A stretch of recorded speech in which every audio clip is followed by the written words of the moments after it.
Hello guys, welcome back to a new Rush Wars video. Today we're going to be going over the new Rush Wars update coming very soon. Now we got a sneak peek on Reddit showing us the news, like what's going on, and over at the Supercell headquarters showing us what's going to be coming out. And I want to talk through some of these changes because there is a lot of backlash for some of these. And first I want to preface this by saying there's a reason this game is in beta. They're trying to make it playable, trying to make it fun before they push it out to global. They're trying to bring it up to the Supercell name, and they're just going to try stuff until something eventually works. That's what they did with Brawl Stars. Brawl Stars used to be trash when it first came out. I mean, it was still fun to play, but... So we're going to be talking about the update, showing you guys what's coming out. Okay, let's jump into it. I guess the biggest thing that's coming out in this new update is a whole new attack and defense system. So the problem is a lot of people find a good attack strategy, they run it into the dirt until everyone updates their bases to combat it, and it's kind of slow progress. You learn a strategy and it's pretty boring. It feels like you're grinding out stuff. This new update, you're going to be drafting your troops basically. I think it's going to be a lot like the team domination. That just makes it so you're forced to use a bunch of different cards and upgrade a bunch of different cards. It brings a lot more strategic gameplay in and a lot less repetitive attacks, which I think is a good. I don't know how well it's going to go over in practice because the gold is very skewed at the moment. They said they're fixing it. We'll get into that a little bit later. But the gold is very skewed. So I don't really know how this is going to go down. A lot of people are already raising up their arms against this new attack system, being forced to use certain troops. And I don't know, man. It's going to be interesting to see how it plays out. I can't wait for it to come out just because it gives us as YouTubers a lot more content, I guess. A lot different troops we have to use. It looks like you can also refresh cards for 25 diamonds if you really get a bad pick. I feel like top players are still going to be just refreshing until they get a good set of cards. And lower players that are more free to play might get kind of screwed over. That's my only thought on this. Now, basically the same thing works for defenses. You're going to be given a bunch of defense cards. You get to use it. It makes defenses a little bit easier, so attacking is going to be easier. Well, maybe not because of the new attack system, but basically you're going to be drawing random cards and you're going to have to use them for your defenses, which is cool. It also means you're going to have to upgrade everything. You're going to have to upgrade a ton of cards. So that's still a downfall. I mean, I have a lot of gold, but saving up for those headquarter upgrades, that chopper upgrade, like I'm trying to do it already and I've only gained like 3,000 gold the last like week. So I don't know how it's going to go down. So talking about gold, they say gold amounts on bases just don't feel right. Sometimes you attack and don't get any gold. We made some changes to ensure that every gold mine will always have a nice amount of gold for you to obtain. So hopefully it looks like if you 3-star someone, you'll get a set amount of gold, hopefully like 100 gold, because there's something wrong with the attack system and the gold you get. Like, gold is so freaking hard to get. So all of that being said, we got some new balance changes for troops, a lot of stuff. You guys can pause the screen if you want to look over these troop cards. Basically, I guess the biggest thing is coach is moving from HQ4 to HQ8, which makes sense because he's crazy overpowered at like a low level. Like, all the other heroes suck, and just moving him back is gonna help a lot of players because coach is really overpowered. And the downside, I think everyone that has coach already unlocked is gonna keep him, so it really doesn't make a difference for a lot of us, but for some of us, for the new players, it's gonna make a difference. So if you can try to get coach before the update, not sure if that's possible. I'm guessing the update's gonna drop in the next couple days. But that's the biggest change. Tesla moving down to HQ5, which I'm psyched about. Honestly, I can't wait, guys. I can't wait at all. Also, the laser is going up to HQ7, which is pretty big. Okay, all of that being said, let's jump into the next part of the update. New maps. They're adding more maps, which is super cool. And it said HQ upgrades feeling a little high in price. We've made some changes to their upgrade costs, but it sounds like choppers are still going to be just as overpowered. Also, ninjas are moving to HQ9. Ninjas and rocket trucks, which is insane. Okay. Tweaks and improvements.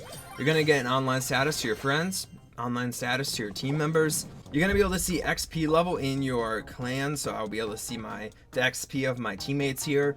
New cards you obtain will now animate. Cool. They're making a ton of balance changes. They're boosting the Lady Grenade, the commander.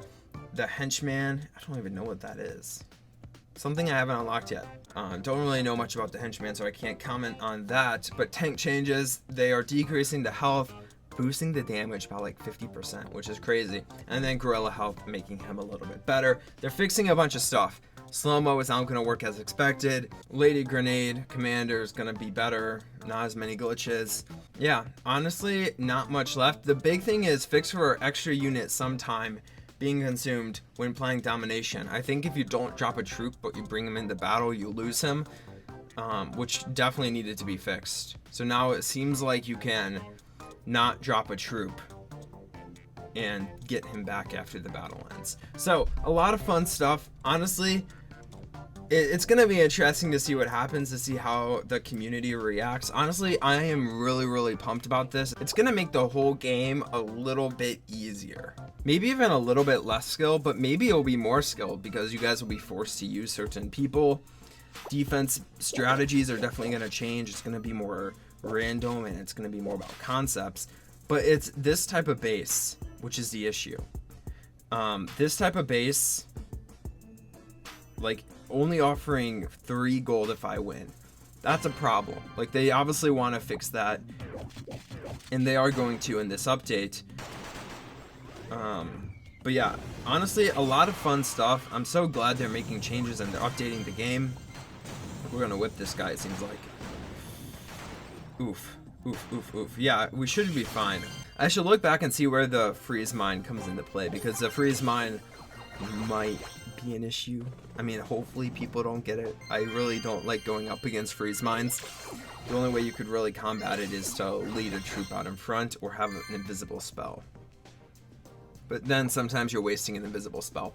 We're gonna do a couple more battles and then we'll probably end the video. Again, I'll be losing 11 gold on this player. Like, gold was seriously an issue, and it's good that they are fixing it. I don't know if anyone is disappointed about the gold changes. Obviously, like, high level players might be upset that they spent all this money. That was no. This is why I usually bring a jetpack, but the jetpack hasn't really been working recently. High level players might be kind of upset. I'm wondering what they're gonna do with the ninja and the rocket truck, because if they bring out a system that randomly draws cards, I'm wondering if you have a card unlocked, like I have the ninja, I have the rocket truck, which won't unlock until HQ9. I'm wondering if I won't be able to draw those cards. That would be interesting. I wouldn't really care, just because, I mean, I really like using the rocket truck, and it sucks for people who bought packs that had the rocket truck in them because they use it so much. I don't know. It's gonna be weird. I'm hoping, of course. Oh, can we activate this mine? Heck yeah. This is why you lead troops, guys. Okay. I don't think this is gonna work. There's just too many shields and stuff. My troops are probably all gonna die. This mortar is gonna suck to go against. But honestly, all of the gold I can get. That's all I care about. This pitcher is gonna wreck me. Yeah. I gained 7 gold though. That's the issue. Gold is so hard. A couple things I really want to see in future updates. The biggest thing is the defense boxes. The defense boxes suck. You maybe get one every day. They suck. They're so bad. They need to boost them up like 5 times the rewards in the defense boxes, in my opinion. Domination boxes suck. They need to boost up the awards a lot. Maybe you decrease the rewards from a regular box to boost up the other ones. It just makes it seem like you're getting somewhere. But it seems like it's worse than the regular box. I don't know. A lot of stuff needs to happen. That's probably my biggest pet peeve in the game. I hope you guys enjoyed the video. If you did, be sure to drop a like. As always, Jimmy's going to drop a Rush Wars video for you guys tomorrow. Then we'll do a couple Boom Beach videos. Can't wait for this update. Super hyped. I hope you guys are also. And I'll talk to you guys in the next Rush Wars video. Bye.